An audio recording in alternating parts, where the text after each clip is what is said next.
Good evening. We will begin Thursday, October 10th, Historic Preservation Commission meeting, beginning with call to order. Lewis, present? Into the microphone. Lewis, present. Villanueva, present. Frank Wagner. Sellergren. Brown. Bowman. Burford, present. All right, public discussion of anything not on the agenda? I don't believe so. Moving on to item D, certificates of appropriateness. We only have one today. It's 841 South 7th Avenue in the Dearborn Street Conservation District. It is located here on the corner of 7th and Jackson. It faces east towards 7th. It is considered a non-historic house because it was non-historic at the time of the survey. This is the image of the house from the survey. It's kind of blown up in black and white, obviously. It's a minimal traditional house with a bit of a projecting front. The door is located here, facing south. There was a stoop at one time with a metal railing. A little bit of a roof overhang over the stoop as well. You can see that the roof does this nice little swoop on this side. It's straight on the other side. And that's in order to kick out over this bump out because the rest of the roof up here is straight as well. And it has had a few projects done. This is more recently. There is an initial rear addition that was done in 1959, an additional addition done in 1995, and then the porch was built and screened in about 1996. And then, of course, it has had metal siding put on, while in the historic sort of photo, it has some shutters. They would not follow our guidelines because they're plastic. They are not installed properly. They're not the correct size. There's multiple things going on there, but they've also been installed since the siding was put on. So this is the east side, kind of from the northeast corner. You can see it has a couple windows of about the size of one of these. Historically, this front window was more like an early ranch house with a picture window in the middle and a double hung on each side. There's another window over here in the screen porch. Here's the aerial that kind of shows all this. So we were looking kind of at it from here. This is that porch addition. The 1959 addition is stepped in a bit. And in the inspector notes, it said that it was a bedroom that was entered through another bedroom. And then this is the 1995 edition. At one point, there was a garage on the site as well, but it's non-extant. So here's just a straight shot. This was a really humid day this summer, so it's pretty foggy. But you can see the door opens into here, and there's a window. The house has been vacant for a little while, and it became overgrown and stuff, and it recently exchanged hands, and so it will be it'll be undergoing a comprehensive rehab, really. We'll look at some more photos here. This is the south side, a little side door. This back here is that 1959 edition. So here you can see that 59 edition, the 95 edition, and then there was a deck here. The project does some things that we don't need to review. Since it's in a conservation district, they're putting new shingles on the roof. We don't need to review that. We know they're doing new gutters and downspouts, and we don't need to review that either. Assuming they'll do a radon and stuff like that. There are some things that would be able to be reviewed administratively, and I just better make sure I go through all of them. For instance, they are removing the deck completely, and they're removing this modern door that accessed the deck as well. They're removing on the screen porch the screens, leaving the roof and the floor, and so there will be a support or two that remain as well. They're removing the shutters as well. They are removing, this is actually a ramp, and they're removing that and putting in a traditional just step, and they might have a handrail if necessary. At the breezeway that we were looking at, here, there's some holes in the fascia and soffit that they're patching, and then they'll cover that with metal to match the rest of the metal. And then also, all of the windows have been replaced with vinyl windows at some point in time. And there is an exception in the guidelines, especially for a non-historic house in a conservation district, to allow staff to approve new vinyl windows for that. They are doing a few things, for instance, changing these casement windows, I guess, to double hung windows. I think I might have put slider in the agenda, but that looks like a casement from this side at least. Here's where that garage slab was. It's still there. There are no windows on this side of the addition. There's another pair of windows on the back of the addition that'll also become double hung windows. And several windows matching the same window pattern that we see on the other side of the house. And here's some interior shots. It has been gutted completely. And there has been some termite damage to framing and all sorts of stuff. So it's really a comprehensive project. And here's the plan in case you're interested. So you walk in, the living room, kitchen off to the side on the south side. Here's that little side door. This was the original bathroom, but it's now a laundry. There is a window there that will remain. Here's the bedroom that you used to walk through into the one-bedroom addition. But when they built this, it became something else. And so the proposal is to, in this open space, add 2 bathrooms. Because of the fact that the route and pathway is through here, it's not possible to put the bathrooms on this side because you'd have to change some of the framing in doors and stuff like that on this side. And so they are putting 2 bathrooms in this central area that I've called the breezeway in the agenda packet. Currently, there's a window located right here. And that is the window that they propose to remove, and it's just not supported by the guidelines for staff to approve that. We talked about it being an intermediate review, and Jordan wanted commission input on it. And so that's why this project is before you, for the review of that particular window. Here's their bathroom plan. So here's that hallway and that bedroom. So they'll have showers on both of these walls. So it's not possible, according to their plan, to put a window in each of these bathrooms either, or one of them, or something like that. Here's some more detail shots. We know that there's historic siding is underneath all of this metal. This is just a shingle wood siding. There's some lap siding below. And that was really the extent of the detail on this house, since it was minimal traditional. It had the fascia board. It's a little crown molding that's likely under this, since this is bent to go out around it. And here's a shot of this entire south side of the house. And so this is the window that will be removed right here. Here's a detail, and then they have matching siding. They're going to paint all of this siding anyway, and so they have matching siding that they could patch into this area.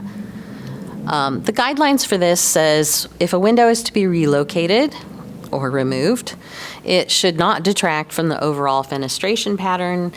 And then, of course, if it is to be closed on a frame structure, they would match the siding and stuff. And it is this guideline that it should not detract from the overall fenestration pattern. That is why it has come to you. That 1959 addition did not have a window on the north side, but it did have a window on the south side. And it likely had one on the west side, too, before they added the 1995 addition.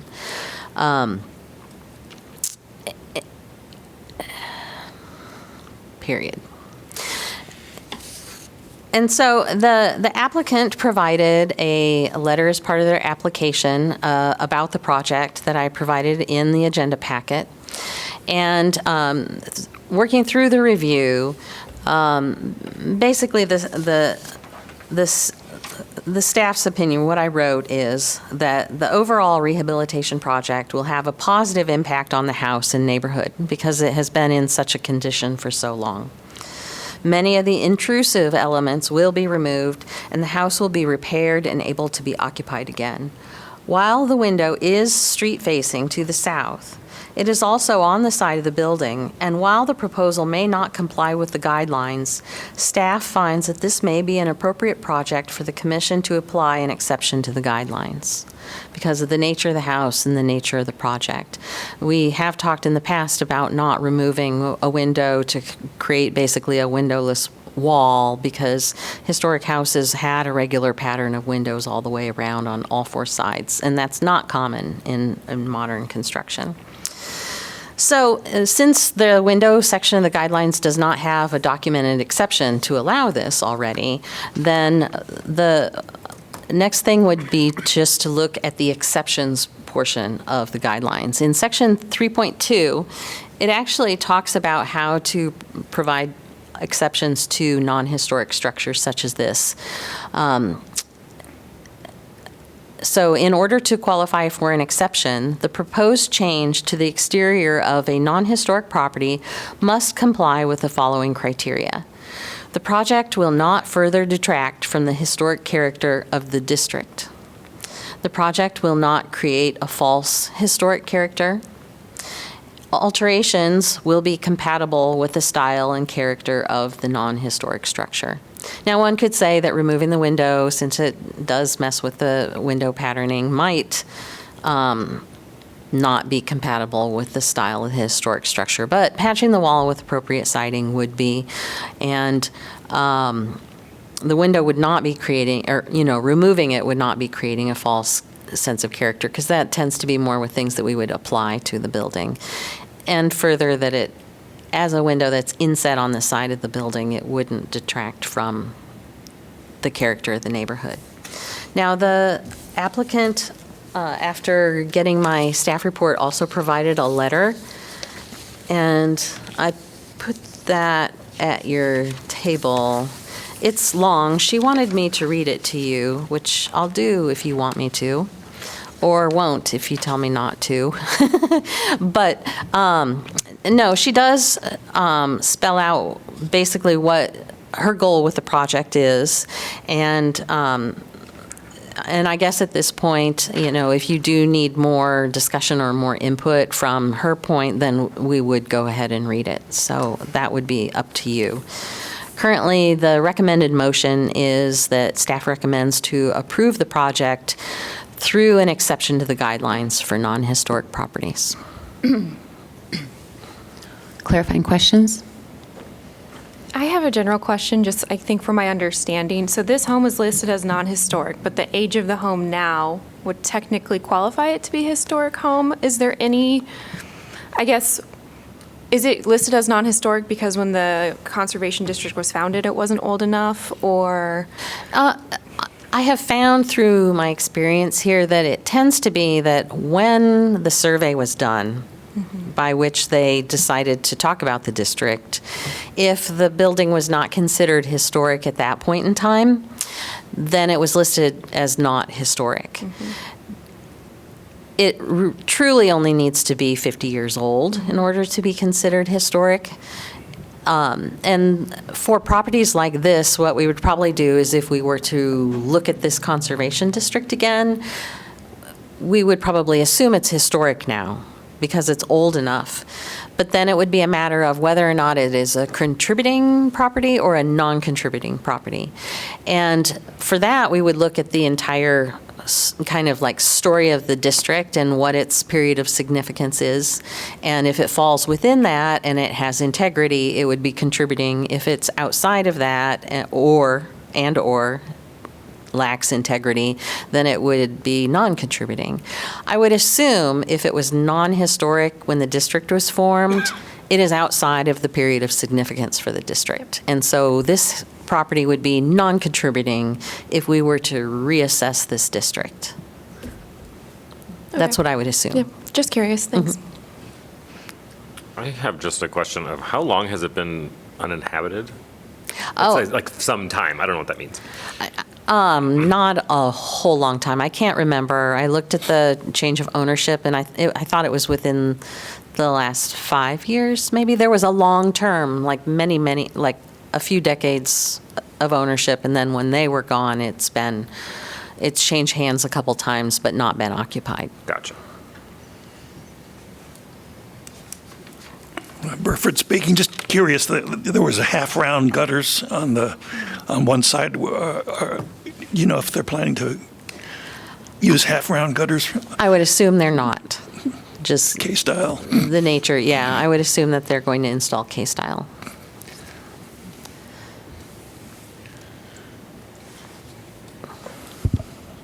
Public comment. Do we have a motion? Would anybody like to recite the motion? Sure, I can do that. Lewis moves to recommend approval of a certificate of appropriateness for the project at 841 South 7th Avenue. It's presented in the application through an exception to the guidelines for non-historic properties. Banner wave a second.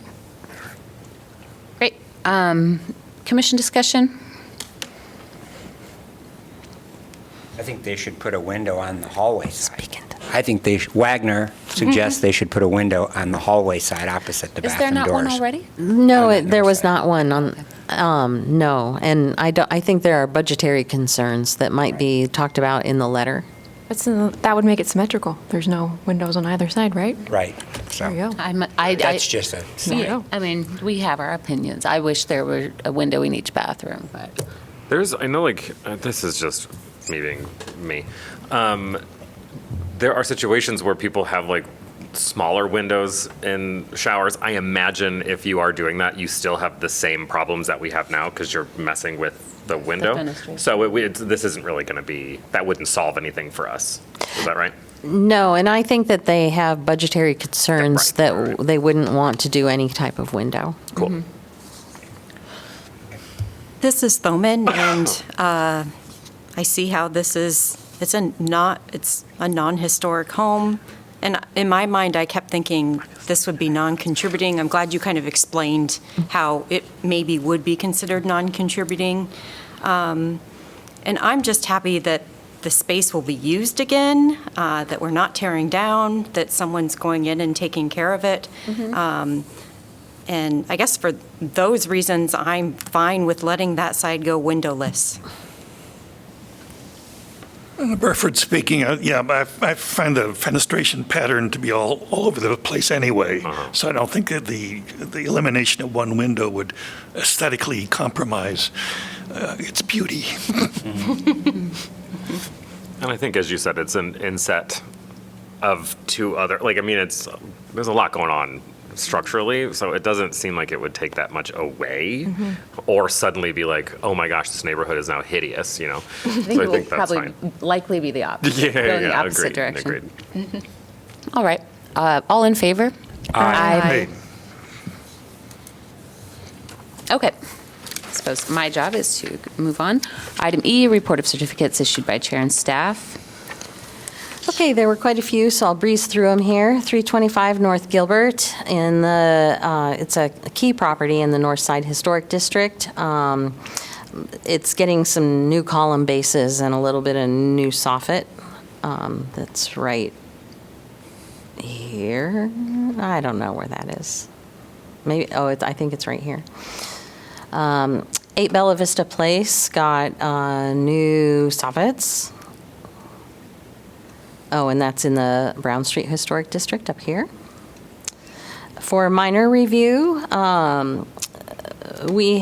this house has this kind of shaped shingle on it currently, and they're putting new in the same color, kind of gray.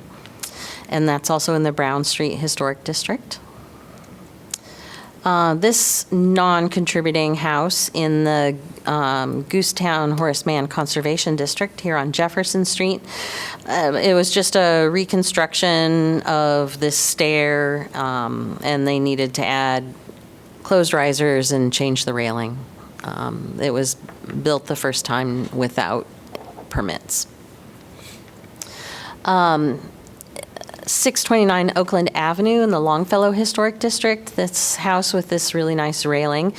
These two pedestals are deteriorating quite a bit, and so they will be reconstructed, and the base will have a nice little beveled edge to help get the water off of it. Some of the flooring will be replaced as well, and they are going to add a handrail to the steps that matches the handrail in the porch. 1220 East Burlington Street, I can't remember when, but it was maybe last fall. There was a ginormous tree sitting next to this very small garage, and it fell on the house. And it actually did quite a bit of structural damage to the house. It broke floor framing and all sorts of interesting things. The house has asbestos siding on it right now. Of course, the roof will be patched. There's a little bit of the garage fascia that'll be fixed. But this foundation wall, which is over on this side, also started to bow and stuff. And there's kind of a mishmash of bricks and stuff here. So they're going to salvage as many of the historic bricks as they can and use them as a veneer over a block when they replace just about a 8 to 10 foot section of this foundation wall. And they will replace there was a window in the gable that faced the tree, and actually there were 2 windows next to each other, and one was destroyed and the other's fine. And so they have to replace the one window. And here's an example. It was a 6/1 window. For intermediate review, we've been working on this for just a little while. Old Brick has these doors, which are not the original doors. When you blow up this photo, you can see that the doors are paneled. For a long time, our question was what was going on in the transom, because some of this could be shadow, but it could have had glass in the transom. However, we were very unsure what the pattern would have been, and while they have all the stained glass from the windows and stuff in the basement, they were not able to find the glass, and so we're going with a fully paneled pair of doors and transom. And so it'll get new doors constructed.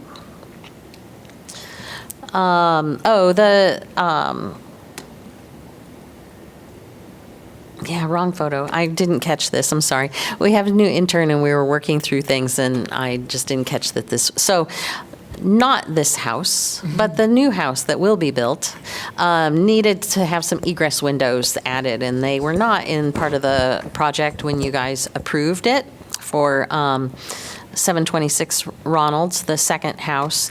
And one of them is an egress window well that's on the east side of the foundation right here. The windows on the back were egress windows, and I think there was another one on this floor that was also an egress window. And so that means that they're casements instead of double hung. So we reviewed that again separately. Sorry, there would be no photo. It would just be this. 804 East Davenport Street, purchased by the same people who purchased 841 South 7th. And so they are doing this house as well. This one is a historic house. It's non-contributing to the Conservation District because of some modifications, one being the fact that the front porch had been screened in, and actually the front porch is a little bit more modern because of the fact that this house actually was a little bit of like a Victorian vernacular cottage, and it had a wraparound porch, and so there have been multiple changes to the house. They've removed the screening, and they will be retaining the 4 columns that exist, keeping their capitals. They're installing radon behind this bump out on the east side on the back of the house. They have some siding repair. I believe it's also asbestos, but they have a match. It might be wood, I'm not sure, but they have a match to patch in a few places. And some soffit and fascia repair as well. This house has been undergoing a complete rehab as well, and the commission approved a deck to go outside of these new French doors, and there was a basement window below the area for the deck, and so we've approved removing that basement window.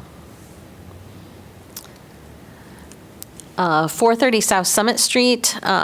This house had a large addition that was approved by the commission a year or two ago. And they came back wanting to do a change. On this north side of the existing configuration, I think there was already an open porch. They were keeping that open porch because most of the rest of the addition is just this second floor.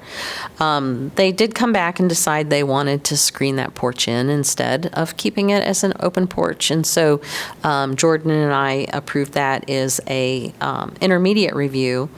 At first, since the porch that they had was going to have just square spindles, basically a simplification of this highly elaborate balustrade. And they proposed to do a solid paneled balustrade, and we kind of went back and forth on that. The fact that this upper floor on the back, kind of opposite this corner, so back over there was already on the house an open second floor porch, and it had a paneled balustrade. We are matching that kind of configuration now. And so it'll be just right back here in this location with, one support column on the outside and one in the middle with two panels, and then it'll have the screen door coming off the back. This is Noah Stork's his house. They're putting mini splits in. And so some of them are on the Johnson Street side, and they do need to come down. We made sure that they wouldn't come right down the middle of the bay. One of them will be off here towards the front of the house, and the other one will be wrapped around the corner. They'll put a unit here and screen it with some screening that looks like their porch skirting. They'll also have a unit behind the house, and then they'll have some on the side that you can't see at all from the street because of the plants. Just one. And that was it. All right. Item F, consideration of minutes for September 12th. Anybody have any issues at all? Any corrections? No? Okay. Commission information? You need to make a motion and Oh, approve them. Wagner moves to approve the minutes from September 12th, 2024. Lewis seconds. In favor? Aye. All right, item G, commission information. I don't actually have anything. I just left it in there in case something came up. But Okay. I don't have anything. We're moving forward with the awards prep. And Jenna Lee's going to send Friends of Historic Preservation a request for nominations out. I reached out to her and Heather privately today, and she's Okay. on it, so. Okay. I know that I think we have, is the deadline still the 21st? The 21st, yeah, so it's not very long, But it's still time. Yep. All right. As part of item G, are we able to discuss the kind of subcommittee meeting that we had? Yeah, but I feel like we're not far enough to Okay. discuss anything. Okay. That's fine. We might have put that on the agenda for Sorry. discussion if we wanted to do that. We could do it next time. Yeah. Okay. Yes, Let's do please. that and then discuss ahead of time on the subcommittee and see what we want to discuss. at the- Okay. Okay. I just have a comment. Maybe it just needs to go to you. Let's just talk about it. Okay. Yeah. It's still subcommittee order. Yeah. Nothing terribly exciting, I don't think, but we'll get there. Adjournment? Move to adjourn? Wagner moves to adjourn. Seconds. In favor? Aye. All right. Good meeting, all. Simone.